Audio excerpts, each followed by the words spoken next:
अपसाप कामगिरी चांगली राहिलेला यापर्यंत या बासमध्ये बिग हिट पहिला षटकार नरेशच्या बॅट परंतु स्ट्राईक एंड वरती देखील नरेश फलंदाज पाहायला मिळतो. इथे फटका कबाडीचा आहे, कडक कडक बेधडक.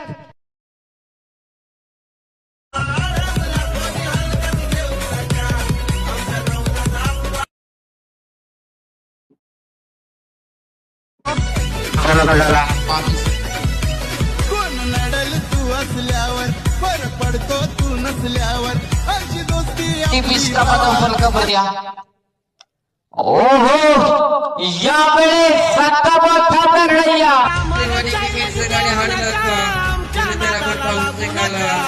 क्रिकेट सगळं आज तुमच्यापैकी खेळ चांगला राहिला पर्यंत शेवटची 5 तुम्हाला गणवावी लागल्या.